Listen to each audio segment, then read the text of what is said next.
The voice of Husker Nation is on the air. This is Hail Varsity Radio. Insight, opinion, expertise, along with the biggest names talking Nebraska sports. Join in with the show at 402-489-1240 or 1-800-825-5865. Now, here are your hosts, Chris Schmidt and Elijah Herbel. Welcome to it. On the road here as we're nestled into the quarter of Epley Airfield before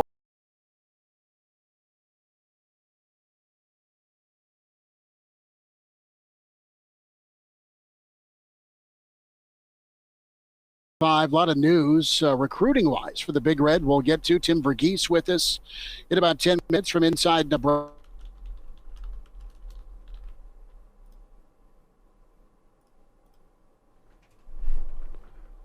Kade from North Dakota, but Pietrzak is how I'm going to go with it till Tim corrects me in about 10 minutes.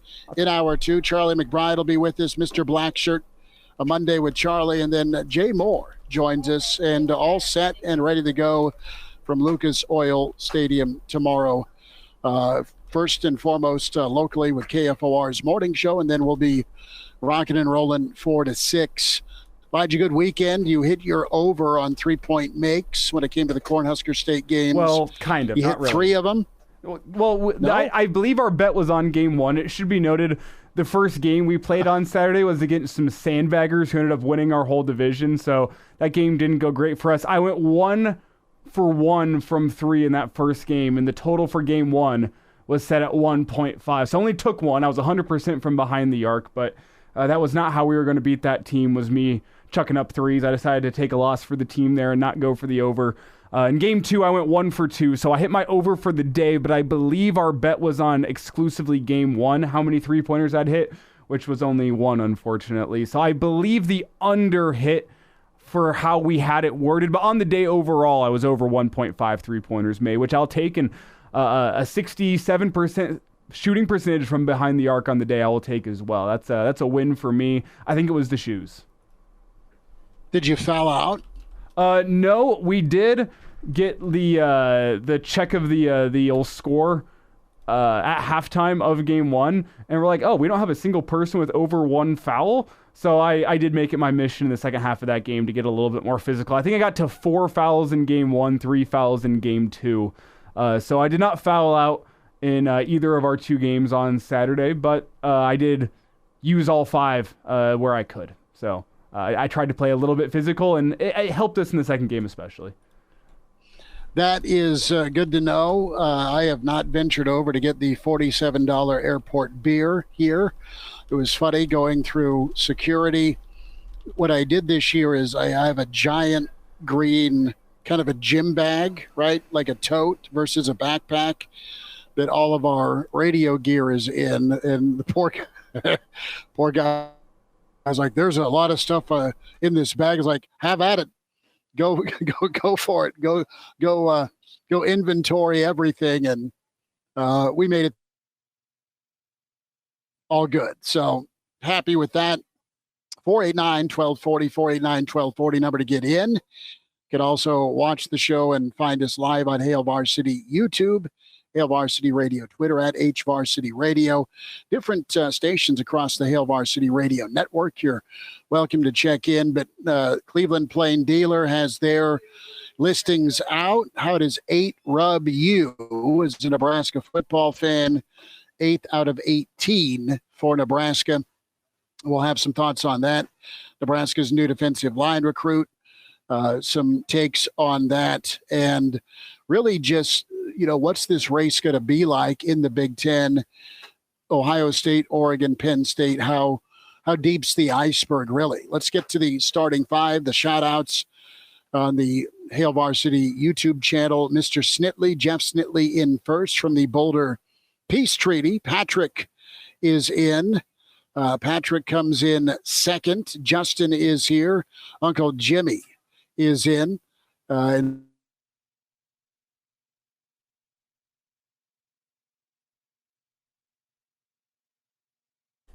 have we lost Schmitty? have it? No, Schmidt's Yes. back. Schmidt's back. When did I drop off there? You dropped out after Uncle Jimmy. I think you got to Patrick and then you dropped out. Okay. Forgive me here. We're working MacGyver style. Justin is in. Black Hills Brennan checks in as well. Happy belated birthday, Black Hills Brennan. Mark is in. He is excited. Big Ten Media Days week, baby. And then next thing you know, it's fall camp. A-Dub is in. Elijah's Tootsies is here. It's a new listener. We'll take it. Coach Brandon is here. I'm getting weird looks from folks here trying to just enjoy a meal. Anthony Sargent is in. The real Matthew is here. Weston Cliff from Florida says, what's up? 3-Putt says, yay. 13th. And CZ is in as well. And NU Grandpa making an appearance along with Eat Beef Sal. Sal is in, and Charles, good to have you. So that's the rundown. That's roll call, a little bit beyond starting five. But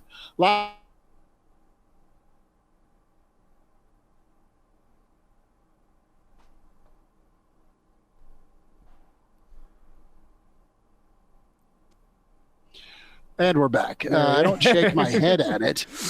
I don't shake my head at it at all. Oh, you did it. He shook his head at it again.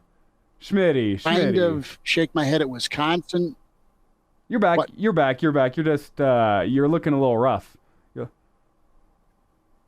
Oh, okay. Well, I'll keep talking, and that'll make up all the difference, of course. So Nebraska being 8th, right behind Wisconsin. I think Wisconsin's pretty good. Van Dyke, their quarterback, is going to be that separator. Does Nebraska get better quarterback play than Wisconsin and Iowa? If we're talking about that race, right, for upward mobility, 8th, 7th, 6th, I think your top 4 are pretty set with maybe a wrestling match between Michigan and does USC really truly rebound, and how does the league treat them? I think your 1 through 3, Ohio State, Oregon, Penn State, are your 3. And then I think there's probably a bit of a gap. How down is Michigan? I think they'll still be good, but they may be 8-win good versus unbeaten good. So they'll take a step back, but they'll still be nothing to sneeze at. And then with Iowa's schedule, I think they should with their defense and okay quarterback play, be a 10-win football team. Then you get to Nebraska, you get to Wisconsin. And then I think Rutgers also is going to be a pain in the neck. Their record may not show what they are, but Rutgers can run the football and play defense. So I think they'll sting somebody they're not supposed to this year. Yeah, the one thing, and I've been saying this for a while, is I'm still not sold on Wisconsin. I'm not sold on Tyler Van Dyke in an offense that I think is going to rely upon the quarterback plenty. It relied upon the quarterback a good amount last season. I'm not sure. I think Tyler Van Dyke's a solid quarterback. I think he's probably an above-average college football quarterback. He's good. Is he in your top 5 quarterbacks in the Big Ten? Is he in your probably in the back end of my top 10 quarterbacks in the Big Ten? Like, a conference with, I mean, and as you look at the rankings, the teams with the top quarterbacks tend to be near the top of these power rankings, at least this season. We look at Dylan Gabriel, Drew Aller, Will Howard. You've got Orgy from Michigan, which is a hilarious name. But he's up there as well. Do they have their own section in the student section? The Orgy section. It's sold out every weekend. Moving on. Keep going. All I'm saying is when you look at these top 8, even Cade McNamara, I know he's not a top-of-the-line quarterback, but he did lead Michigan to a college football playoff a couple years ago and is a big upgrade from anything they've had in Iowa City at a long time. Like, the quarterbacks that are near the top, or the teams that are near the top, have one of those quarterbacks that you'd put, if not in the top 5, at least in like the top 8 quarterbacks in the Big Ten this season. I think Nebraska, if Dylan Riley lives up to the expectations of a 5-star, could by the end of the year be one of those guys that's a top 5/top 8 quarterback in the Big Ten. I think top 5 is probably more what I expect should he live up to all the hype that he had coming into college and coming into this season. Is Tyler Van Dyke that guy to you? That's the question to me with Wisconsin. Is it good enough for you to have Wisconsin that high after the season they had last year? It wasn't bad, but they lost their quarterback, and Tyler Van Dyke steps into replacement. Was he fine at Miami? Yes. Did he ever light the world up at Miami? No, not really. With all the tough defenses you're going to see in the Big Ten, I think there's a lot tougher defenses in the Big Ten than you have in the ACC. How is Tyler Van Dyke going to be able to respond, especially considering the strength of schedule that Wisconsin has this year? That's the one team that I doubt a little bit. Also, I look at Washington. They have Will Rogers, who I think is a very, very good quarterback. The transfer from Mississippi State, knows how to air the ball out, knows how to play with a little bit less talent than what you might be accustomed to. Mississippi State is not a loaded school in terms of 4- and 5-star talent, but he did pretty well around there. But still, Washington at 10, losing, 20 starters last year from their team that made the college football playoff. That also might be a little bit of a reach to me. But other than that, I don't have too big of issues with the rankings. Maybe SC, but as high-powered as their offense is, it wouldn't surprise me to see them finish in 6th in the Big Ten as they are right now. See, I'm going to go back to Wisconsin for a moment. We'll be able to tell a lot about what Wisconsin is when we talk about 7th or better in a couple of games. September 14th, September 28th. What do you do? How do you perform against Bama at home? I'm not asking you to win, but can you be somebody that can compete in a big game environment if you're asked to make a play or make a throw or take care of the football? Wisconsin last year, their biggest problem was, if you go back to the Joe Daly era at Nebraska, where you have a quarterback skill set that isn't suited for an offense. You had a whole team that was phone booth football, right? That turned into air raid, and that just didn't always match up. So I think Wisconsin in year 2 is somebody that will be more apt to do what they want to do and execute it on offense a little bit better. So how do you perform against Bama? How does that set you up for 2 weeks later on the road at USC? If Wisconsin splits that somehow, some way, then I think you can fear them a little bit as one of those dark horse teams. They're also at Rutgers, October 12th. They host Penn State. They need to win that. They're at Iowa. They host Oregon. They are in Lincoln, Minnesota, and Wisconsin end the season on the 29th of November. So in those big ball games, can you be right around 500 or better with Van Dyke in this offense in year 2? And your defense is always going to be pretty good historically or theoretically at Wisconsin. It's been your quarterback playing offense, and can you run the football? And Wisconsin's been able to do that against about everybody except the Penn States and the Michigans of the world, and really, honestly, the Ohio State. So they're not at that level, but they're probably capable of being a 7th spot. Nebraska's capable of being a 7th spot or a 6th spot if they really start off well, but then find their footing and are as good as advertised and keep getting better and better and better as the season moves forward. So I'm interested there. Iowa, I think with quarterback play again, where you're just competent, and biscuits and gravy was barely confident last year. That was their issue. So I think it's going to be a great race for that spot behind number 4 in the league, right? You look at where Nebraska could finish versus where they're pegged. I think you could see them overachieving beyond 8. At worst, I think they could finish 8th. And if they finish 8th, that means they're probably right around that 5-4 Big Ten mark. Do we want to talk about Iowa just a little bit here?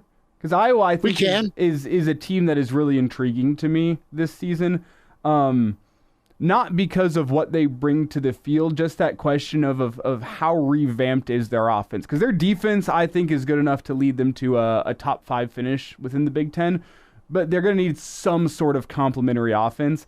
And that's the question to me. Is Brian Ferentz the scapegoat, or does bringing in a new offensive coordinator actually help? Is it Ferentz from the top? Is it Kirk making the business decisions on offense, or was it Brian Ferentz who was holding the offense back last season? Because I am led to believe that Kirk Ferentz does not care what his offense puts up in terms of yardage. He cares about putting his defense in a good spot, and at the end of the game, having the time of possession won and having more points on the board. I don't think he cares what his offense looks like. I think it comes from him. So that's my question with Iowa is if their offense is revamped just slightly, if Cade McNamara can get the ball, I was going to say to the playmakers, if he can get the ball to the tight ends on 3rd and medium, like Iowa's going to be a decent football team here. If they can get themselves to 3rd and medium, I think Cade McNamara is good enough to find an open receiver, to find a tight end, pick up 5-6 yards, plod their way down the field, and if it stalls out, you get to pin the other offense deep. If Iowa can do that this season, just slightly improved offensively, they become an intriguing team to me in terms of can they sting one of those big dogs, one of those teams that's going to be in the top 4, and can they put themselves into a playoff conversation? Because I think they have a playoff good defense. It's their offense that's the big question. I don't think their offense is going to be new age, modern, like, wow, Iowa's actually going to be a player this year. But can it just be good enough to sting one of those top teams? Tiger Shark says, me reminding our listeners of Joe Daly in the Callahan offense is giving him heartburn. The thing that Iowa's lacked is quarterback development. Okay, the quarterbacks come in with some stars. They never get better, and they're never really trusted enough to go make a play. Can that change with the new OC and a guy who's been to the playoff before? We'll check in with Tim Verghese inside Nebraska rivals. Huskers a big recruiting weekend. That's next on Hail Varsity.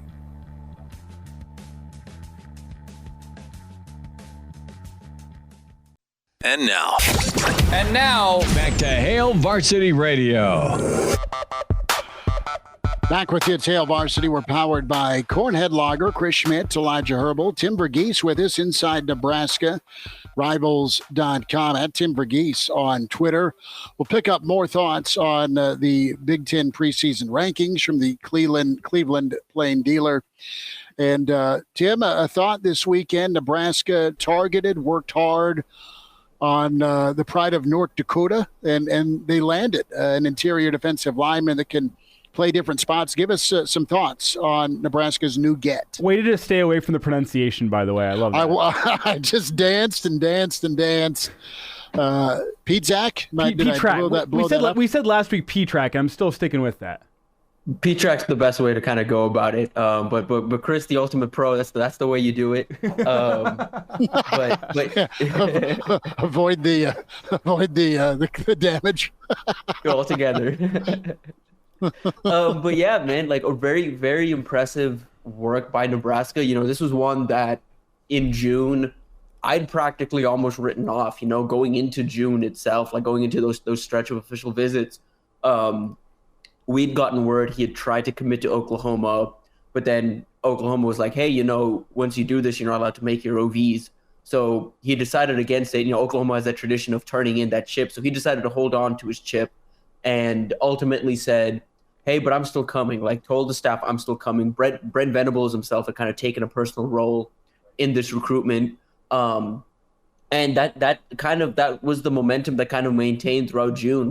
Like after that OU visit, I still heard, hey, this is probably going to be OU once these visits are done. In fact, it was so much so that a source in Oklahoma just went out and said, it was just like, you know, I don't even know why Nebraska and Kansas State are wasting time here. Taking him on these official visits, this recruitment's done. Nebraska got him next, and Kansas State closed out the month. That Kansas State visit actually did make a move, just from what I'd heard. And coming out of that visit, I had heard it was going to come down to the Wildcats and Sooners. So again, like going into my vacation, I was like, all right, well, I don't think Nebraska's going to win this recruitment. This one's about done. Expected him to commit while I was gone. Came back, he was still uncommitted, did some digging, and then, close to the end of last week or so, kind of started to hear, hey, Nebraska's kind of swung this back their way. Like this is the efforts of Terrence Knighton and Tony White and Matt Rule and the rest of the staff just doing good work, remaining consistent, and kind of just I think a big thing here was ultimately just like getting to see the new facilities, getting to see the plan that the strength staff had for him. You know, this is a kid that loves the weight room, that loves to lift, does all that stuff, and so for him, I think Corey Campbell, like down the stretch, was a really important piece of this recruitment. So, but a really impressive win for Nebraska. Like you look at that film and you can see why Brent Venables liked him so much. You can see why so many staffs liked him so much. Just very natural upper body power, very natural just power in general. But more impressively, something you can't really coach with him is just that first step, that explosive ability just coming out of his out of the snap. Yeah, and whenever you watch him, Tim, like the way his film, or how I describe it, is he's like an Energizer bunny on the defensive line. You see the power, you see that guy's put in a lot of hours in the weight room, but more than just that, he's always flying up and down the line of scrimmage, making tackles on wide receivers on screens. He's flowing to the opposite side whenever they're running toss sweeps away from him, and he's making plays. Just an Energizer bunny, one of those guys that never stops playing, is always going to play through the whistle. And I think that's really, really impressive. But I want to get back into Nebraska, finding a way to get back into this race for Pietrzak, because if you go way back to early spring, it's Oklahoma and then maybe Wisconsin somewhere there. And then you get into the summertime, it's Oklahoma and maybe Kansas State's there. And then Nebraska seemed to, at least from my eyes, come out of nowhere on this one. Is that how it seemed to you? Because it was always Oklahoma and then maybe somebody else that was hanging around, but Oklahoma was always in the lead. How did Nebraska get back into this from seemingly nothing as of a month and a half ago? Yeah, I think Nebraska just loomed there. Like, even like you mentioned, early spring, where it felt like, hey, it's Oklahoma and Wisconsin, or Oklahoma and Kansas State. Like, Nebraska was always in that. Like, for me, like, it was never really a doubt that Nebraska was going to make the top schools. It was always a doubt for me that Nebraska would win this recruitment. Like, I didn't have faith or confidence that Nebraska was going to win this one necessarily, but I knew Nebraska was at least going to be in that top group. So they had loomed, but I think it was just, again, that just having that consistent presence, getting him in town, and just like, I think the authenticity of the staff, like having the board that they did, like them letting him know, like, hey, you're a priority here. I think what helped them as well was Oklahoma's D-line board was a little bigger, and given the timelines of things, they kind of moved in some different directions. Like the day before Pietrzak committed to Nebraska, Oklahoma got a commit on the D-line, and that pretty much wrapped up their D-line recruiting. Pretty much just writing on the wall that this is done. But they had gotten word from Pietrzak that this is moving in a different direction, and they moved on. So there wasn't even, once that door had closed for them, they had fully closed that door themselves.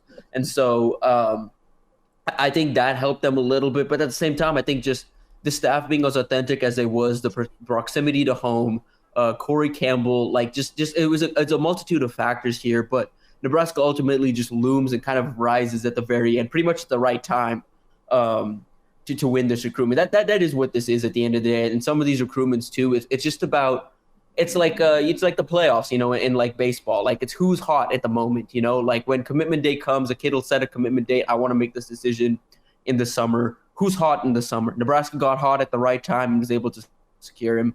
And this is the type of recruitment. I don't think he's going anywhere. I think he's pretty locked in, and I'd expect him to sign in December. With that in mind, do you think Nebraska's done with defensive linemen in the class of 2025? It feels like you have one guy that kind of fills the shoes of all three hand-in-the-dirt defensive line spots, where you got Tyson Terry, who can play that nose, that Nash Hutmacher spot. You can put Pietrzak in with that Ty Robinson spot, a little bit bigger of a defensive tackle that kind of plays outside the guard or inside the tackle, depending on what the alignment is. And then you have Malcolm Simpson, who's much more of a pass rusher defensive end type when compared to Pietrzak. Do you think that kind of locks down Nebraska's three positions on the defensive line? Do you think they're done there for this cycle?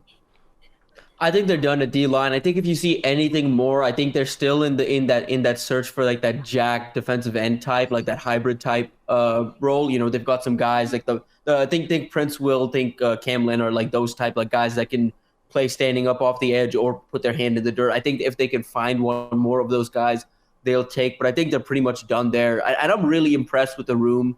I was talking to a national source this weekend, just like, hey, quiet as it's kept, like, this Nebraska D-line room is really versatile, and it's really good. Like, like individually you saw those names. You were like, oh, Tyson Terry committed like a year ago. Okay, in-state kid. Then Malcolm committed, and you're like, okay, like, there were some academic things there, some things there, like, but a good player. Like, everyone can recognize that's a good player.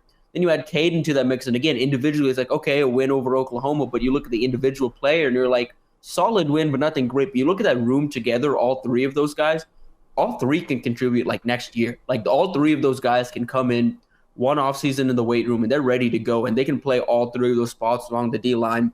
Terrence Knighton clearly has a vision for what he wants in his room and what he wants to like add to that room, and it's really coming together for him. I've been really impressed with him as a recruiter. Tim Verghese with us inside NebraskaRivals.com. Kade Pietrzak is committed to Nebraska, so let's talk about Tony White and what he's asking for the defensive line. Yes, versatility.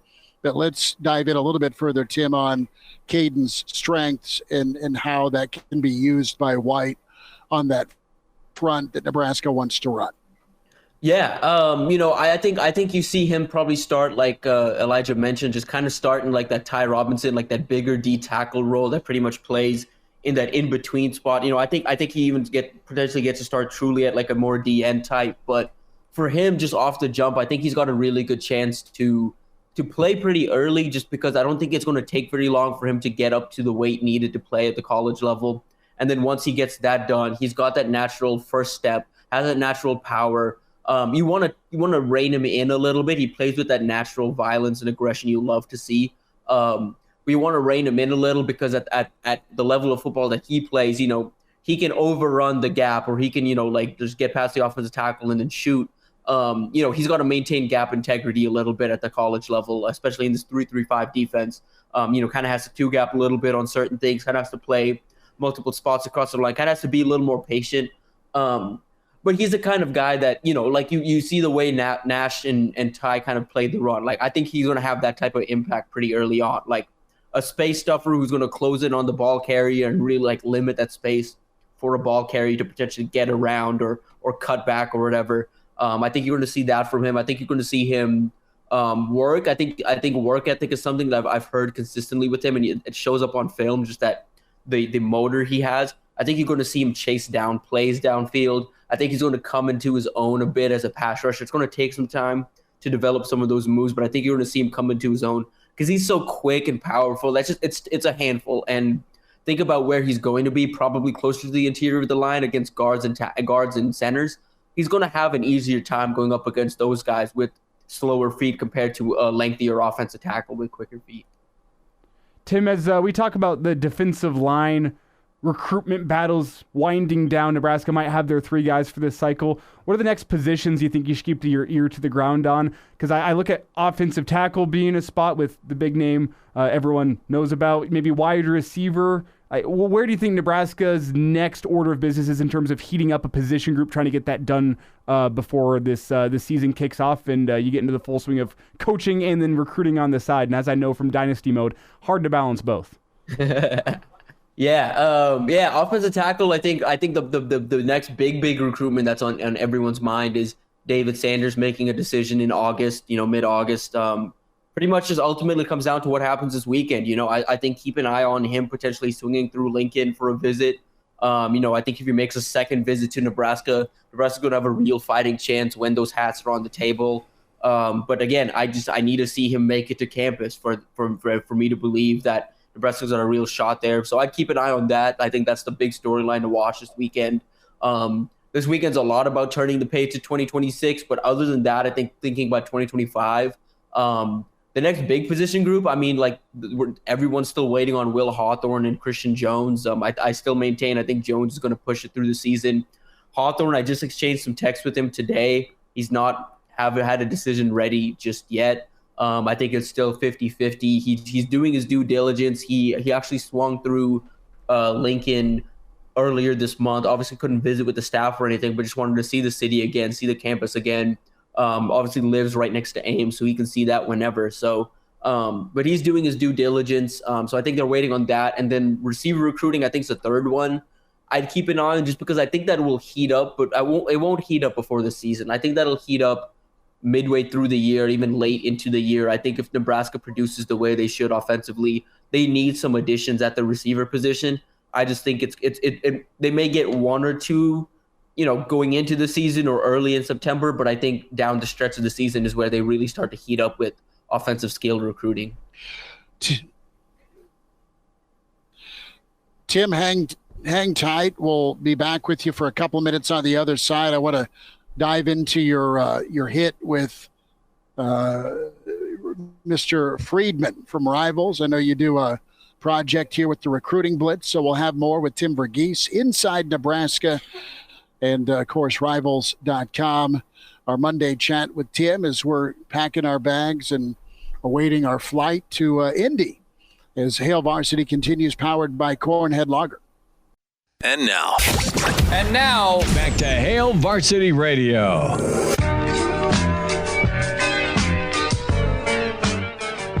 Continuing through here with Tim Verghese inside Nebraska as we talk a little bit of recruiting. Schmidt has frozen up on screen. If Schmidt can hear us, we'll see if he has any steps to remediate. Schmidt joins us from Eppley Airport as he's on the way to Big Ten Media Days. And still plenty more coming up in this show as we'll get caught up with Coach Charlie McBride joining us after the hour break. So at 5:05, we can expect to hear from Charlie, and then we'll get caught up with Jay Moore, 5:25, a little bit later this afternoon, as well as plenty more to get into here with Tim. And Tim, I want to turn to the class of 2026. Some guys that you discussed on your Twitter a little bit earlier, safety Jaden McGregory, as well as offensive lineman Deacon Schmidt, both set to be visiting Nebraska. You talked about how this weekend is going to make the adjustment, Nebraska going from 2025 into 2026 with some of their recruiting thoughts. These are two big visits that they're going to be getting here at the end of the summer. Yeah, it's going to be a big weekend. I'm going to have, and I would say stay tuned to Inside Nebraska tomorrow morning. I'm going to have an early list of names. I think a lot of guys still haven't finalized plans. This is for those that are not as, in the loop on general recruiting activities. I know the calendar gets complicated, but basically at the very end of July for 5 days, the dead period ends. So there's basically a stretch from Thursday through Monday where recruits can go on the road and make some visits. But it's a tight amount of time, and most everyone is scheduling these visits for most everyone scheduled these visits for the Saturday, so the 27th. And so there's a couple guys that are trying to figure out, where do I want to be specifically on the 27th? Do I want to be in Nebraska? Do I want to be somewhere else? Obviously, Nebraska's doing their barbecue event. So curious to see kind of who else pops in towns, but we've got double-digit names confirmed already. I think we're at 15, 16 plus. Some of the best in the region, some of the best in the country are even flying out all the way to Lincoln. So you're going to see some big names in town this weekend. The two you mentioned, Jaden McGregory, that's a guy that's kind of emerged on Nebraska's radar this spring as a top target. This will be his first time getting to meet John Butler, getting to meet, or hang out with the rest of the defensive staff. And he was offered in April, got to hang out with the staff then, slipped into town for a quick visit last month, if not May, and then he's back in town here at the end of the month for a big recruiting weekend. Kid from Iowa, has some top programs involved. He's going from Nebraska to Michigan. Michigan got involved last month, so Michigan's right in there too.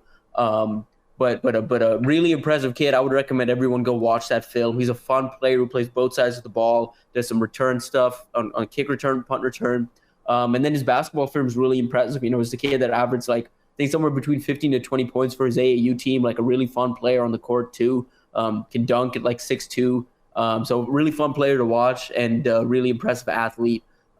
He's one of my favorites in that 2026 class, and Nebraska's in there pretty early. Deacon was offered last month, Deacon Schmidt out of Windsor, Colorado. Currently unranked, but a kid that's picked up some big offers, and I think in the next 26 updates going to see a 3-star, maybe even a 4-star. He's one of the best in Colorado, kind of seeing his stock rise. He wasn't hard to miss on the camp circuit wherever he went. When he was at Nebraska, Donovan Raiola had a very close eye on him. And I kind of pulled him away separately with a couple other linemen that already had Nebraska offers, kind of to work with them separately. After that camp, he got offered. So kind of says a lot about what they believe in him. So he's doing, and a couple of recruits are actually doing this. He's going to Oklahoma on the 25th, and then he'll drive up from Norman to Nebraska and be in Nebraska on the 27th. I think there's 3 or 4 guys doing the exact same thing, going to Oklahoma first and coming up to Nebraska. Kind of works out well, but does, maintain that, hey, Nebraska and Oklahoma, they're going to be in some recruiting battles here again in 2026. I think that rivalry got a little cold these last couple of years, but it's warming up again.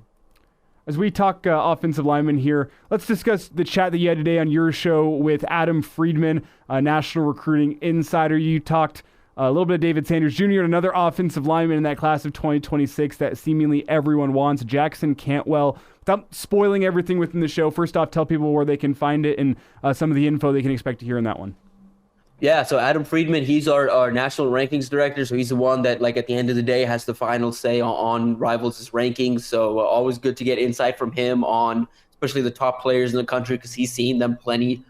Jackson Cantwell, the number 2 player in 2026, is a guy that Friedman knows really well, a guy that I've come to know really well. And And you can find that show. We talked about 30 minutes on David Sanders. He's been our best insider on David Sanders. He's up to date there. So we have the latest intel there, kind of what and some takes on what Nebraska would need to do to win this recruitment over these last few weeks. And on the Cantwell side of things, just broke him down as a prospect, kind of the pros and cons, what you really like to see from him early on. I think there's an interesting comp in there and something Nebraska can pitch to there. If you listen to that conversation, really interesting comp in there of what that situation may remind some Nebraska fans of and why this could ultimately work out for Nebraska. Some context on Cantwell for those who are unfamiliar. I would say get familiar with his name really fast. This is a guy that's going to be a top target for everybody in the country in 2026, especially in Nebraska. A 6'8", 300-pound offensive tackle. Both of his parents are Olympians. That's just rare bloodlines. You just don't find that anywhere. Both of his parents were Olympian throwers. He's a record-breaking thrower himself in the shot put and the discus at the high school level. Has the who's in the recruitment. You know, the Georgia, the Missouri, the Oregon, the USC, Texas, LSU, Oklahoma, Notre, it's everybody. It's a pretty contested recruitment, but it's down to 14. He just cut it down to 14, which I know a lot of people might scoff at. You know, what does a 14 cut down even mean? But have to understand here, this is a kid with 30 plus offers, had 40, 50 schools actually interested in him. And so this is for him just an indication, letting schools know, hey, these are the final few dozen or so schools I'm focusing on. Like, this is it. Like, we're cutting this down to this many schools. And so the fact that Nebraska's in it says a lot about where Nebraska is. Nebraska's one of the only schools that's had him on campus multiple times. So I think they've got a real fighting chance here. I think more so than Sanders right now. But again, Sanders makes it into town. I think that one gets interesting too. I mean, Cantwell is a guy that Nebraska's legitimately been in on since essentially Matt Rule took over back. If you go back to his freshman year, whenever he broke as a freshman the record for the shot put, I believe it was. Yeah, he is. He's a freak on the track. And I asked him, last time I was on the phone, I was like, hey, you have a chance to go pro in track. Like, I'm sure you've got opportunities. Like, what is your thought process there? He's giving football his best shot possible. He wants to give football the best shot possible. He's got Nike in his phone. He actually spent a couple of weeks this month up in Eugene, at the Nike facility. They do an elite track event for all the best high school track athletes. And so he spent that time up there with them and, is coming out of that and now ready to go on some visits. He's not going to Nebraska, but he's going to see some new schools here at the end of this month. But yeah, a legit Olympic level athlete, like, has that potential, but he's giving football his best shot. And we'll see where it kind of takes him. He's got all the tools to be successful at offensive tackle, kind of has the makings of that future all pro left tackle down the line. Just has to kind of put it together, has all the athleticism you want at the position. But again, it's just kind of on the field itself has to come together from a technical standpoint. Tim Verghese with us here. You can find him on Twitter at Tim Verghese. That's Verghese. And Tim, one final time here, tell people where they can find the newest episode of the Recruiting Blitz. Yep, that's on the Inside Nebraska YouTube. That's Inside Nebraska YouTube or Nebraska Rivals if that's easier for you to find. Either way, it's on YouTube. It's right there. Please like and subscribe that video. Just subscribe to our channel. We appreciate it. And we've got a podcast coming out every Monday or so on the latest in recruiting. And once the season gets started, I think we're going to start up a little football thing too with me and our football writer Steve Merrick, just discussing the latest in Nebraska football news and just kind of talking about the season. And as the season goes on, I think we're going to have some fun with that. Tim, appreciate you. We'll get caught up next week. Yes, sir. Of course. See y'all. And now, back to Hail Varsity Radio. Back with you here as we're gearing up for Big Ten Media Days tomorrow. It's going to be Wisconsin and Ohio State, and some of the newbies make their way Wednesday on Nebraska Day. So excited to be on the road for that. It's been a bit of an adventure here the last half hour with connectivity, but we're now doing the handheld thing, Elijah, and I'm a little more up close and personal for you and the viewers. You got to be thrilled for that.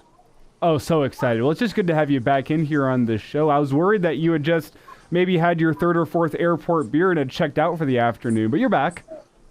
I am back, and we'll catch up with Charlie McBride, Mr. Blackshirt here in about 10 minutes, Jay Moore joins us in hour 2. And at some point, probably in about 20 minutes, Daddy will need to get in the line here. But we'll see if there's a delay or something. I pray not. Well, Schmidt, I need to ask you, because I think you've spent more time in airports than myself. The best time or the best way to kill time in an airport, aside from drinking the $25 beers, is what? Doing a show.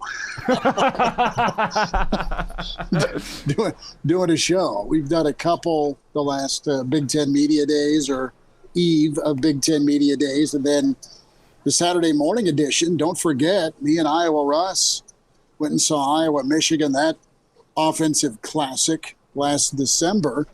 So we did our Saturday morning show from Chicago. Yeah, I remember you calling me on Friday night. I was over at a local pizzeria, and you're all like, I think I'm going to Indy tomorrow. And I'm like, what? When does your flight leave? And you're like, we'll be in Chicago by the time the Saturday morning show starts. We'll check in from there. And I'm like, well, okay, man, that's on you. If you wanna go watch that bloodbath, by all means. I went for the shrimp cocktail, the filet, the company first and foremost with Iowa Russ, but then the pregame and postgame was pretty good. A lot of partying. Do you remember that time that we had Mitch Sherman join the show from the Dallas airport, and Yes. Mitch almost got into a fight while doing a live hit with us because some guy did not like how loud Mitch was talking, and Mitch is not a loud individual, so No, Mitch is cool. but like some guy starts yelling at Mitch in the middle of his hit with us because Mitch is disturbing the peace at the airport by doing a radio interview. Brother, there is no peace at the airport. There's a lot of ticked off people. Do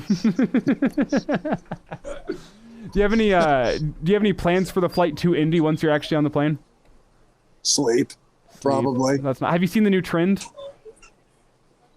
The new trend of people who have they're for the benefit of like their own mental strength, they're raw dogging their flights, which is no phones, no headphones, no nothing. You just sit there and you watch the little flight map for as long as your flight is. So we have people doing like international flights where they just sit there, eyes on the screen, watching the plane slowly move across the Atlantic Ocean. That's all they do for the entire flight. It's a new trend. My phone died on the way to Ireland, so I got to be the first with that experience. You used a term there that about something else. Yeah, no, it's they're bringing power back to that word using other things. The other meaning's gone away. It kind of made my day. That was funny. That's pretty good. Yay! So we'll ask Coach McBride how he passed time in airports all those years on the recruiting trail. It's hour 2 on the way with Hail Varsity, powered by Cornhead Lager. The voice of Husker Nation is on the air. This is Hail Varsity Radio. Insight, opinion, expertise, along with the biggest names talking Nebraska sports.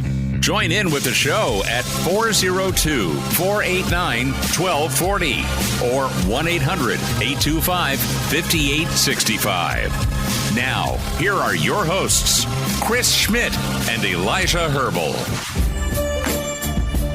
Back with you, it's hour 2. It's Hail Varsity, powered by Cornhead Lager. Chris Schmidt, Elijah Herbel is welcome in Mr. Blackshirt, a Monday with Charlie. Coach Charlie McBride joins us. Coach, hope you're doing all right. Hope the weather's okay. How are things up there a little bit north of where we're at? How are you?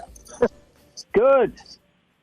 Just having a great time. I mean, I don't know what else to say. I went to the dermatologist today, and they decided to burn stuff instead of cutting it. So I thought that was pretty good. So when they do that, do they warn you, or do they just say, "Hey, hang on, let's see how tough you are"? I'm sure you just took it like a man. He runs in the room and yells, "Surprise!" I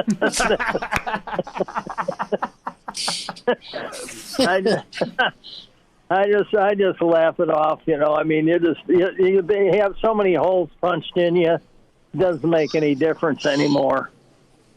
Man, well, we are I got nowhere to go. Burning skin, surprising Coach McBride. Wow. Elijah's back in Lincoln, and I'm in the corner trying not to draw attention in Epley. How did you and the coaches spend time while waiting on flights? Because flights are a lot of fun when they're on time, and I'll just leave it at that. Yeah, well, the chances of them being on time are about, I'd say about 30-70. 30, they're not going to be on time, and 70, they're late. Or they're not at all. Yeah. I mean, sometimes in the wintertime, sometimes you get surprises. And you can also tell you're taking a plane that's coming in, and it never shows up. And it just never comes, and nobody gets on the phone to tell you anything. You just know it's not appearing. So, there's different ways you learn different tricks that they have. Do you have a airport horror story to share? No, I don't. I tried to sleep and do something, crazy, but they're pretty good in airports. I've met a lot of nice people in airports, though. That's one thing. Is you sit around and you always pretty soon it gets crowded and you got to talk to somebody and you end up meeting some nice people. I think Schmidt's trying to avoid meeting people by posting up in a corner and doing this show. I think he's trying to keep to himself and hope nobody contacts him. So Schmidt's clearly not listening. I'm completely fine with folks contacting me. It's just always an adventure going through security, Coach, with all the radio equipment. Oh, don't. Hey, listen. When you have if you have as many parts of me like I have that are not real parts, you ought to see me light that thing up. I can make that thing work good. That's pretty good. Coach, I want to spend a minute or two on some football.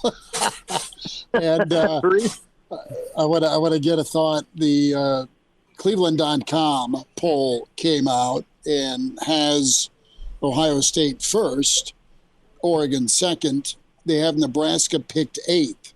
What's your reaction to Nebraska being 8 out of 18 as a preseason projection? Well, I don't know. If you look back, that's kind of where, I think that keeps people out of trouble a little bit. If they go too high or too low, then they got people screaming. So right now with a situation that nobody's really sure of is what's going to happen. We can think and we could look at stuff, and it all depends on how they play together. There's a lot of things that can happen, with injuries, with guys that don't like it here anymore. And, there's always something going on to keep it interesting. But I don't know. It's I think it's probably a fair. It's fair. I mean, that's all you can say. If it was 18th, you'd kind of I'd have a war with that one. Charlie, I want you to be careful here with this answer because you're talking with the media. But this is a media poll from Cleveland.com. Do you think the media knows what the hell they're talking about most of the time, or no? Well, a lot of times, no. I think some guys. I think they try to, and I think we all try to. I mean, a little bit. We say we don't, but we do. I think a little bit, and I think there's a lot of coaches that spend a lot of time saying, "Well, we can beat these guys. We can't beat these guys." I mean, before the season starts, and then you'd think you'd never hear a coach say you can't beat that guy. But you never know. Those are the ones you win, and the ones you can't beat. Those are the ones that are the fun ones, and that they say. But it's always just a guessing game, and sometimes it's supposed to be fun. But when you're in Ohio and you're in Cleveland, if you picked Michigan, you'd be assassinated by midnight.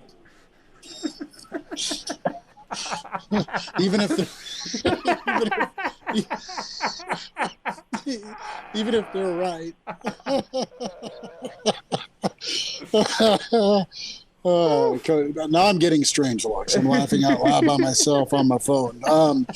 That's pretty good. But I think that's fair. Yeah. Coach, what do you think of Wisconsin this year? They're pegged in front of Nebraska, and they've got a quarterback that's supposed to be decent, but they're going into year two of an offense that they've not ever ran before. They're doing that air raid thing versus, smash mouth football. Do you think Fickell and Wisconsin are better in year two? Well, it depends. I think a lot of it has to do with the kind of players he thinks he has. He may have changed because of the kind of players he has, and maybe he doesn't really have that smash mouth kind of thing. I think one time when they lost their eye back last year a little bit, he gets banged around a lot, but he's really a good player. He's pretty physical, and you'd probably look at him first, and before you'd even look at a quarterback as far as starting your offense out. And then when he gets hurt, you got to make some fast decisions. And I think with our running backs you can take about 6 or 7 of them and put them in, and any one of them is going to help you. And so it's you could look at Nebraska. Are we going to be a running football team or a passing football team, or are we going to be a 50-50 team? And I hear a lot of coaches say we want to be 50-50. Well, I remember Florida saying that the year that we started, the year out, they ended up throwing the ball about probably 90% of the time. So, it all depends on how everything unfolds. With Ty Robinson going to be at Big Ten Media Days, he's a kid that you saw and know from Arizona, and what do you think about Ty representing being one of 3 guys that get to meet the media on Wednesday? Well, he deserves it. He's earned his stripes, and you get to a point where there's certain 2, 3, 4 guys that are really qualified, but he seems to be out of the group. He seems to be more of the leader by a few steps, and that's what you go with. A guy that isn't going to say something that's off color, and causes problems. That he's going to be politically correct in what he says, and keep it toned down a little bit. A lot of times you get guys that really want to say something that they feel, Broderick Thomas brings to me to mind. I mean, he didn't waste any time. And we got him calmed down until the press said, we heard the other guy said something about you being not very good player, and he went haywire. So, but Broderick could always back up what he says. So how did that work? How did that work, Coach McBride, trying to keep, I don't want to say a muzzle, but working with the personality of Broderick? Great player for you. Players understand it. Players understand that there's going to be one guy that's, if you're on a bus, let's say if you're on a bus and it's real quiet and everything, there's always somebody that's not into the quiet part. And that's just the way people are. And I think players understand that with each other. And I think they're better understanding than the coaches are. Coaches always want everything, to be this way or that way, and everybody's got to be the same and that. And I always kind of look the other way. It's just the way they are. And you wouldn't want to disturb a good player by, having a confrontation right in front of everybody on a bus or something like that. So a lot of it you kind of let pass over, but there's a line that's drawn, and all the players know where that line is. Charlie, do you think the rest of the team is going to be listening to what their teammates are saying at Big Ten Media Days? These 3 guys are 3 leaders. Ty Robinson, Isaac Gifford, 2 guys by all accounts are 2 of the biggest leaders on that defensive side of the ball. Ben Scott being the center, he's a leader for at least the offensive line, if not the offense as a whole. Do you think the rest of the team is sitting back in Lincoln listening to what these guys are saying or not? To listen to what I'm saying? Listen to what their teammates are saying out at Big Ten Media Days. Does that flow back to the team at all, or is that something they don't care about? Well, I think they're all of them, I think, are careful what they say, because they're like we are. They're like all of us whether it's the press or other coaches. They think that they got to have an opinion, but they also have to know that they don't want to step on any toes. At this point, you don't want to start a war in the middle of the summer. So you got to be careful what you say. I mean, there's always one thing I always learn: don't say anything you got to take back. And that's simple. I mean, don't just keep it cool and be positive about other people and your other teams and stuff like that, and you're probably going to be safe. Coach, we'll wind it down, and it's fun to spend time with you again on a Monday. Kade Pietrzak, North Dakota player that committed to Nebraska over the weekend. He's a 6'4", 6'4.5", 240-pound rush end, a guy that can play the run and has a phenomenal motor. Not a fair comp, but from a body type standpoint, a lot like Wistrom is the name that came up. I get fired up about guys like that. I'm not kidding you, because they're going to develop, and I mean, they got the body to develop into something good, whether it's 10 more pounds or 50. Mm-hmm. You don't know exactly, but I think those are the kind of people you want to look for. When they're hidden in the weeds and they come out and nobody really, really knows all about him, like I'm sure a lot of the guys that evaluate all this 4-star, 5-star stuff, all they can say he's a 3-star. That's all they can say. They don't have any other answers. That keeps them out of trouble. And so he's a 3-star, and that's the way it is. And I think, how many stars do you think Jason Peter got when he came in here? And I mean, he came in from a prep school and all this kind of stuff, and nobody knew. And he probably was as good a player as we've had in a long time. Mm-hmm. And people probably don't recognize that, but I think when you go back and look at the film, you're going to find out the guy was something else. I mean, he did everything. And you talk about a leader, and that's what you're talking about with Ty, the same thing. He's a leader, and he got to a point where he grew up a lot. And that's where guys, kind of determine themselves.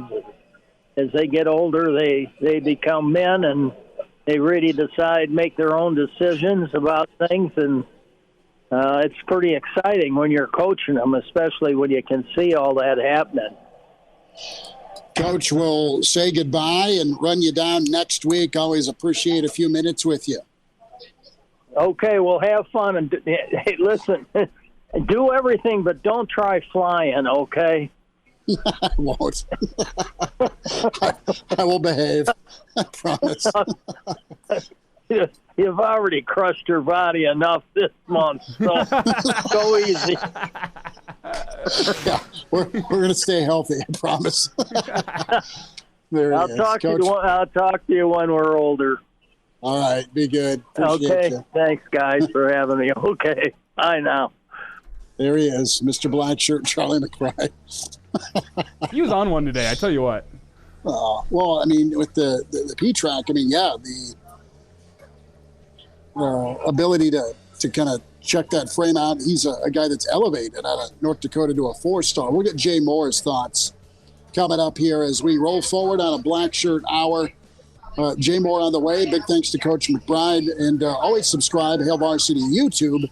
And we're powered by Cornhead Lager.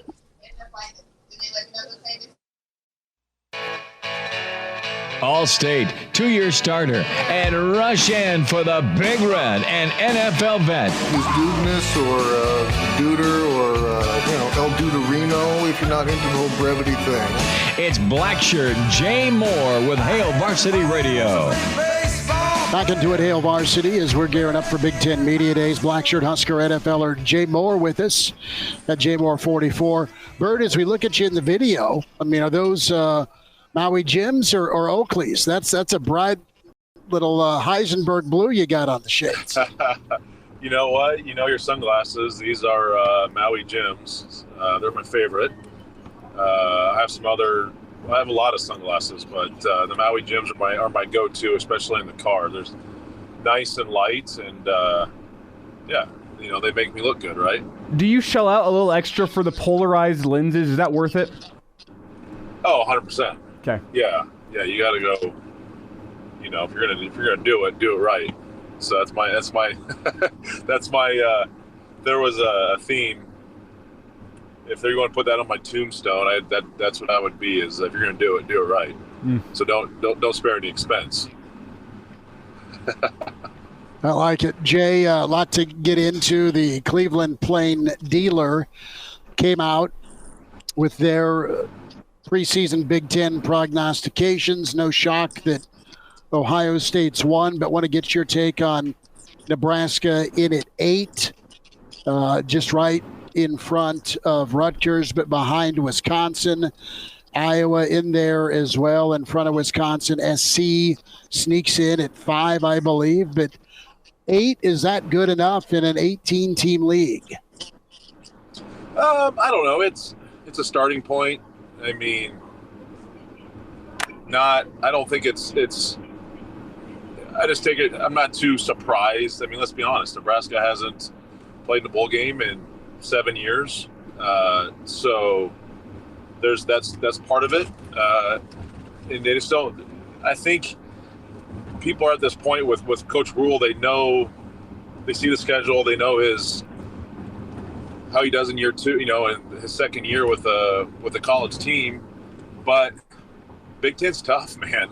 I mean, you got with the new people coming into the league, and obviously how good Ohio State and Oregon, and obviously Michigan just won it last year, and with with history of Wisconsin and Iowa and now SC in there. So it is what it is. I fully expect Nebraska to finish higher than that than where they start, but it's a good starting point. I think you can take that as a little bit of salt in the wound, a little bit of motivation for this team. Not saying they need much. I mean, listen, when you haven't had a winning record in 7 years, you don't need much more motivation than that. But I guarantee you, players, coaches are recognizing it, and they're going to use it to their advantage to get the season off and finally get this thing going to where it needs to go.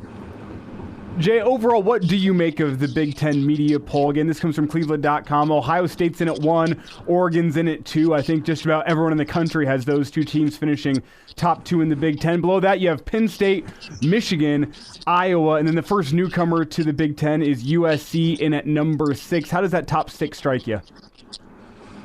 I think SC's higher than I expected. They've... Again, they were in kind of a weird situation this last year. You know, second year with Lincoln Riley there.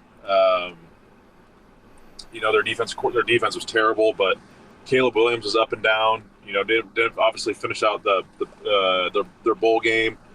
So other than SC, it seems about right. You know, Penn State's been consistent. James Franklin's got that thing. I'm sure most Penn State fans want to see something more, but they've been rather consistent. They just can't beat Ohio State and Michigan on that side of it. You know, when it was an East and West type of deal. But overall, about what it is. I think UCLA. You want to look at the bottom half of it. Not surprised they're there. A little surprised Purdue is as low as they are, going with Coach Walters in his second year. Michigan State's projected low. So I don't know. I mean, it's the Big Ten's a grind. Everyone beats up on each other, but really, other than SC and those top 6, that's been what it's kind of been for the last handful of years. You know, those first 5 teams have been the most consistent year in year out. Obviously, besides SC and Oregon, in the Big Ten. Jay, in at number 5 is Iowa.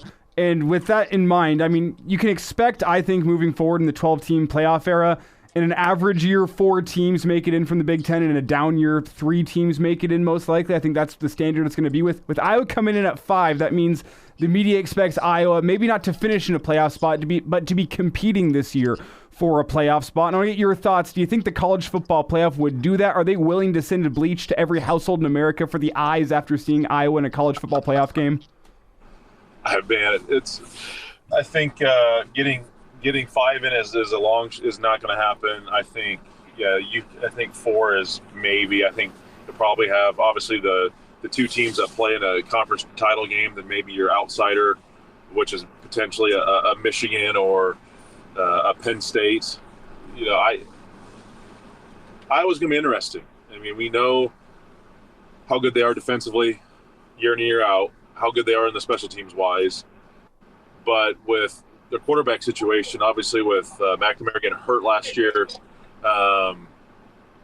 him coming back, I know they got another transfer coming in as well. So if they can get a quarterback in their system that can stretch the field a little bit, and maybe they take a few more shots and not be so conservative offensively. But again, I just don't expect them. I guess I don't expect Iowa to do anything drastically different, because what they've been doing has worked. And that's, winning 8, 9, 10, 11 games a year on playing good special teams and defense. You don't turn the ball over too many times. You don't do anything too stupid. But again, to get over this hump, and I know they got a new OC coming in. I know Ferentz is out, but I don't see Iowa getting to that point where they're threatening for the college football playoff. I could be wrong. I hope I'm wrong. I hope Nebraska's on the right side of that game this year when it's in Iowa City. But I just don't think Iowa can get over the hump when it comes to a big-time game when they have to play Ohio State, Michigan, Penn State. I just don't think they'll have the offense to compete even with the new OC and a potential new quarterback. Well, Jay, how fun would that game potentially be on Black Friday if it's Nebraska, say, fighting for an 8th or a 9th win? Meanwhile, Iowa's fighting for a place to get into the back end of the college football playoff. That could make for an exhilarating Black Friday. Yeah, it could, and that's a night game now this year as well. So that it could be obviously for us must-watch TV, but for the nation on a Friday night game, cold in Iowa City, I can only imagine, for a chance to, Nebraska get hopefully their 8th or 9th win, and finally get back to a bowl game, a good bowl game, and yeah, that would be, sign me up for both of those. That'd be awesome either way. I don't care if even if it's Iowa having a great season. I just want Nebraska to get off to a good start and finally be, recognizable and back, obviously playing in a game in December, right? I'm not talking college football playoff. I'm just talking a bowl game, period. Jay Moore's with us. Jay, last thought on kind of the Big Ten preseason prognostications. Penn State, we're going to talk with Scott Dochterman tomorrow on site in Indy, but Drew Aller's going into year 3. He's a 5-star guy. You've got some elite defensive talent with Penn State, and they are in the minority with a handful of folks picking them to play Ohio State, not Oregon, in the Big Ten title. Is this a year Penn State surprises a little bit? Potentially. I just look, back at previous years, and again, it's just what's bit them, and in the rear end is they can't get over the hump with Michigan, Ohio State. Now, again, I don't know Penn State's schedule off the top of my head, but I think they're going to be right in it. I think they got the quarterback first and foremost. The defense has been consistent. Again, it's just those 2 to 3 games a year, which is playing those top tier teams. I don't know if they got Oregon this year or SC. I don't know how that all shakes out. Washington. I mean, heck, they might have to go to Washington. That's a travel. They might have to go to USC. I don't know. Like I said, I don't know the schedule, but there's some long travel games potentially for them going West Coast. So how it shakes out is going to be interesting. But I fully expect them and Coach James Franklin to be right there in that. I would say in that top 4 without a doubt. to kind of kick off this new era of the Big Ten.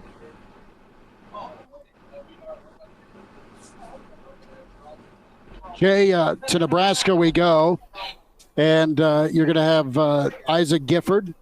You're going to have Scott the setter, and you're going to have Ty Robinson, your three representatives to represent Nebraska on Wednesday.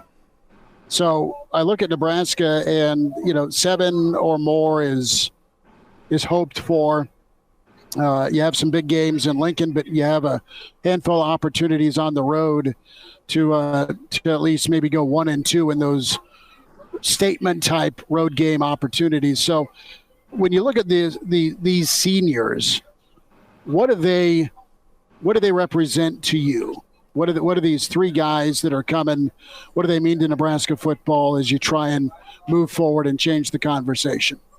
Yeah, obviously 2 of them have been here the whole time, and Scott was an Arizona State transfer, but a guy that I respect highly, and it's going to be a key part of a really good offensive line this year and getting this offense going and keeping a young, true freshman quarterback calm and poised back there. But I look at Isaac and Ty, or guys have been through it, multiple coordinators. They've seen it all, right? And they had opportunities to definitely leave, and they didn't. Whether they could have transferred or they could have went to the NFL, and they didn't. So I think that speaks to what's coming, what they project, what they see, their trust in Coach Rule, their trust in Coach White, and just the hard work that they've paid in and the dedication that they've gone through the last 5 years, heading into their 6th year, is important. And those are 2 very well-respected leaders within the defense, within this overall team. And they're going to be obviously very, very key to how the season goes with this football team. So I think they're obviously going to represent Nebraska very, very well in the Indy. They know the pulse of the team. They represent the team very, very well. I hope they, obviously both stay healthy and both have hell of a careers, finish off their careers, and have a phenomenal senior season, and then this time next year getting ready for NFL training camps. So they're 3 awesome, great players that exemplify Nebraska football.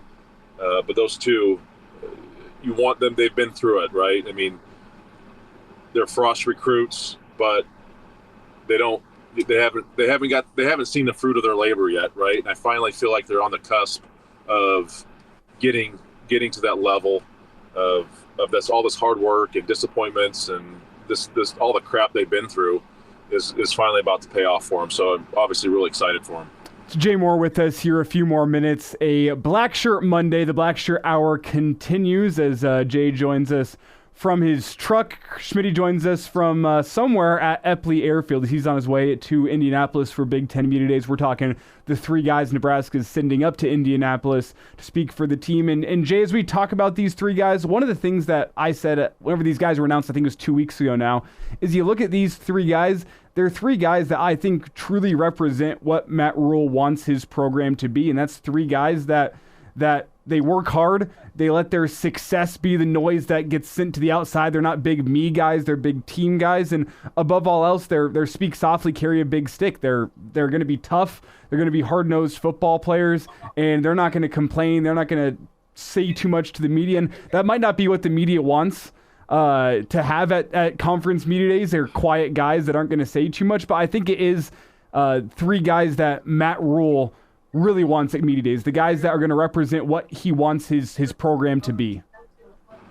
Yeah, you don't have to be a loudmouth, kind of cocky, flamboyant type of person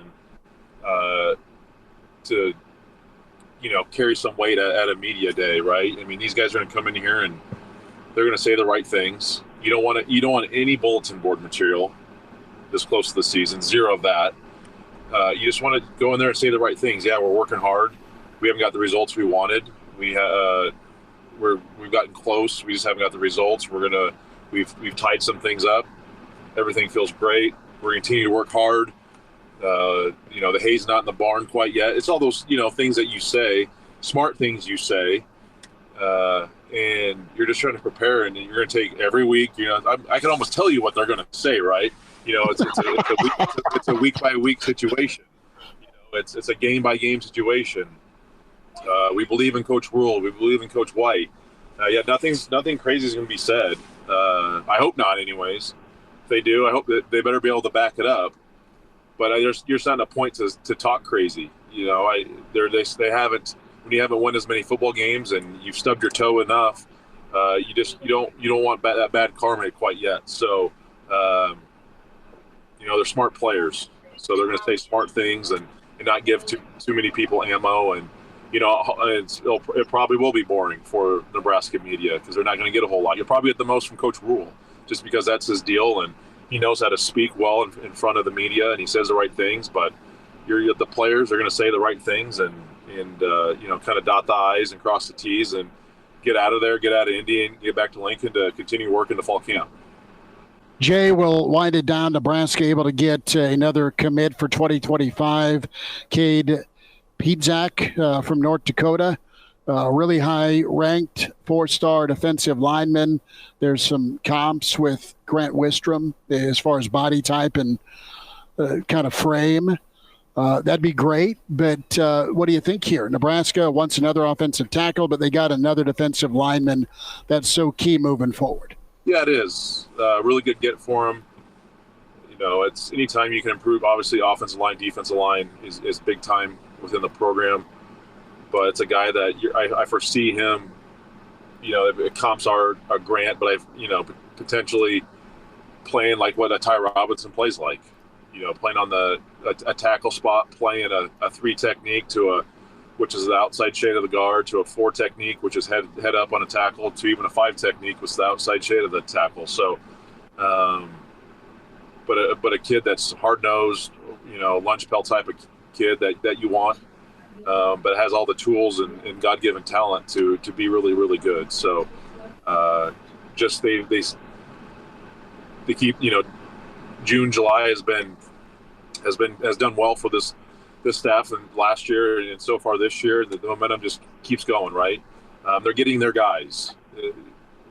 They're in the they're at the front step and in the doors with some other big time recruits, but they're finding their guys that fit what they want and guys that want to come at campus, show up, don't say much, work hard, and just it is about their business. So that just seems like exactly what they got with this young guy out of North Dakota, where he was from. So, but the momentum, the recruiting momentum, just seems to be in a good spot with Rule and staff. Jay, last thought here, about 30 seconds left, Jay. With Kade, one of the things I noticed when you watch his film, makes a lot of plays between the tackles, but he also makes a lot of plays outside the tackles. And from a D lineman point of view, that's a little bit rare. What does that say to you about how he plays the game of football, that he's always flowing sideline to sideline, even from the D tackle spot? Yeah, you got to have a motor, right? You got to have an engine. You got to have there's no quit. You're never out of the play. So that's big. You got to have that. And that's obviously he's being coached well at the high school level.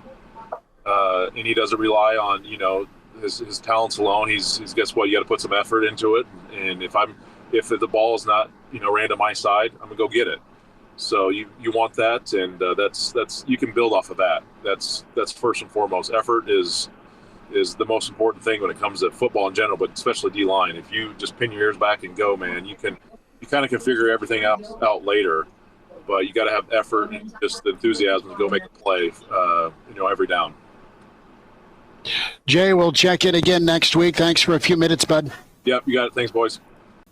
There is Jay Moore with us on a Monday edition of Hail Varsity Radio, his usual sit-down as a part of the Blackshirt Hour. And if you missed anything from the Blackshirt Hour, we had Charlie McBride sitting down with us to kick off the hour, talking a little bit about his advice for passing time in an airport, as well as his trip to the dermatologist, before we got into some football and some thoughts on conference media days, or anything from Jay Moore, as those two make up our Monday Blackshirt Hour every single week. You can catch that in podcast form wherever you get podcasts. Just search up Hail Varsity Radio. I use Apple Podcasts. It's available on Spotify and Amazon Music as well. Podbean is another place where you can find it. You can also go search up the Hail Varsity Radio Twitter page, X, whatever you want to call it. Search it up at H Varsity Radio. You can find the live stream of the show there, as well as a link to the podcast every single day. One more awesome place you can use to check out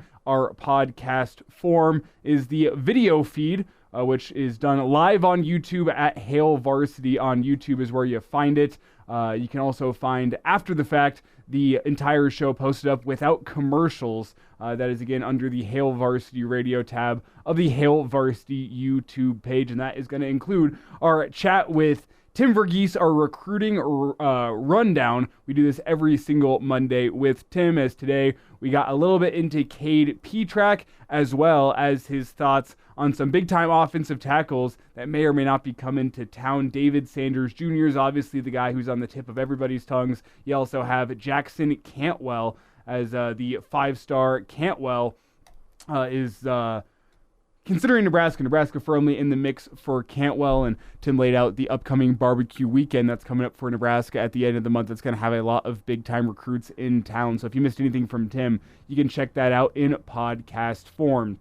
Before we get out of here this hour, we got one more segment coming your way after the upcoming break, as we got a new documentary coming out about Michigan and Connor Stallions. Netflix got the rights to this one. They're going to be releasing that at the end of August. We'll also let you know what's coming up from us, Schmidt and myself, our Big Ten Media Days coverage. That's coming your way after the break here on Hail Varsity Radio. And as always, we're powered by Cornhead Lager.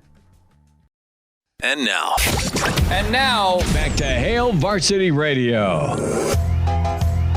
One final time here on a Monday, it's Hail Varsity Radio. We are powered by Cornhead Lager. Elijah Herbel with you for the final segment of the show as Schmitty boards a flight. He is off to Indianapolis for Big Ten Media Days. We'll have plenty of coverage coming your way for Media Days, which we'll get to here in just a second, as Schmitty will be out there Tuesday and Wednesday, and then back to Lincoln for our Thursday edition of Hail Varsity Radio. But 2 days, including Nebraska's time at the podium, will be plenty of time for us to get content, as we love sitting down with a whole bunch of folks out at Media Days, and we're going to do the same for you again this year. I'll let you know about that here in just a second. But first, give me your thoughts and chime in on the stream here if you're still with us, the Hail Varsity YouTube page. The new Untold series, and this is the sports series that Netflix has been doing, some behind-the-scenes untold story of sports. There is 3 more episodes coming to Netflix here at the end of August. One covers Steve McNair. It's titled The Murder of Air McNair. It talks about the Titans' 2000 Super Bowl run, as well as some unanswered questions that surround his murder, that was back almost 15 years ago now. So that's one of the episodes. Another one will be on Hope Solo, the notable U.S. women's national team soccer goalie, her almost 2 decades playing for the women's national team, and the scandal that led her to be dropped from the women's national team, domestic violence there, as she kind of unpacks some of her own demons. Both of those are somewhat interesting to me. But how about Sign Stealer? And this is going to be coming to Netflix just before the college football season opens. It's going to be out on August 27th. So you have a couple days before Nebraska's first game to watch it. It's Netflix's sit-down with Connor Stallions, sharing his side of the Michigan sign-stealing scheme that turned him, well, first off, viral, but really into a college football villain that everybody was talking about. You could argue that it in part led to college football getting with the times, in-helmet communication, some of the technology that's going to be available on the sideline here in 2024. You can trace it back to Stallions. Well, Stallions is going to sit down and give his side of the story to Netflix. My question with this is, does he still stand up for Harbaugh and Harbaugh's role in this? Or is he going to go tell all? Because we're almost a year removed from this story making national waves. And part of me still thinks that Harbaugh knew what was going on. May have not been the mastermind behind it all, but I think whenever you're the head coach of a football program, you got to know what's going on within your program. And maybe you choose not to know, like you heard about it, and you know what? I'm not going to ask questions I don't want to know the answer to. Maybe that's part of it. I just wonder how in-depth Stallions gets with who knew and who didn't know within the Michigan football program, because there is no chance this was one guy going rogue and getting the best possible information. There is way too much with flights and tickets, everything, for this to just be a one-man job. I'll be curious to see how in-depth he goes, if he throws anyone under the bus, if he decides to continue to try to take all the credit for himself. I don't know, but we'll have a more clear answer. August 27th, Sign Stealer coming to Netflix. I'm looking forward to that. I'll be watching that. It's Big Ten Media Days coming up from us here over the next couple of days, though, as Schmidt is going to sit down with some of our favorites. Matt Rule, the 3 Huskers that are traveling out to Indy, Isaac Gifford, Ty Robinson, Ben Scott, all going to hopefully be chatting with us. Also, we've had him for a couple years, didn't get a chance to see him last year. Joel Klatt's a man that is very, very busy at Media Days. Hoping to get a chance to sit down with him. Jack Ebling up with Michigan State. Plenty of folks that we're going to be catching up with, as well as players from a whole bunch of schools, including those new 4 new schools that are going to be coming into the conference. That's all coming up from us over the next 2 days. Hail Varsity Radio, don't miss it. Out in Indianapolis, Schmidt is for Big Ten Media Days. That's when we'll chat to you again tomorrow, 4 to 6.